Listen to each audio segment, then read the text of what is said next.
Продолжи расправата за ребалансот на буџетот. Опозицијата критикува дека прекројувањето на државната каса е признание дека владата потврлила во планирањето и дека тоа ќе значи дополнително зголемување на јавниот долг и на дефицитот.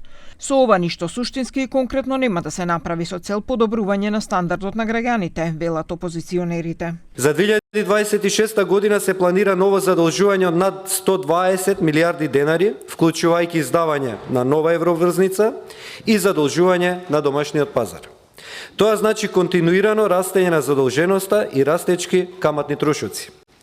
Со вакво темпо на задолжување, веќе во 2027 година се очекува каматните трошоци да бидат околу 500 милиони евра на годишно ниво. Значи 500 милиони евра само за камати. Владата проектира буџетски дефицит од 3,5% од БДП, што е спротивно на Закон за буџети. Дефицитот не sme да надмине 3% од номиналниот бруто домашен производ. Ребалансот се темели на реален, а не на фиктивен раст, рече Љупчо Пренџов од ВМРО-ДПМНЕ. Тој истакна дека и покрај војната криза на Блискиот Исток и зголемените цени на горивата, растот е во позитива. Во првиот квартал оваа година има 3,1% раст. И ова е многу индикативно. Во првиот квартал оваа година имавме војна.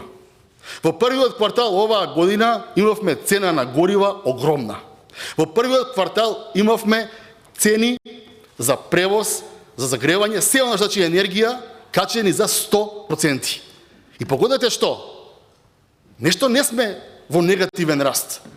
Туку сме со 3,1% раст. Комисијата за финансирање и буџет утре треба да ја заврши општата расправа и се очекува ребалансот да стигне на гласање до крајот на овој месец. За него се поднесени вкупно 224 амандмани, од кои 90 се на ДУИ, СДСМ има 78, Левица 51, а ВЛЕН има поднесено 5 амандмани.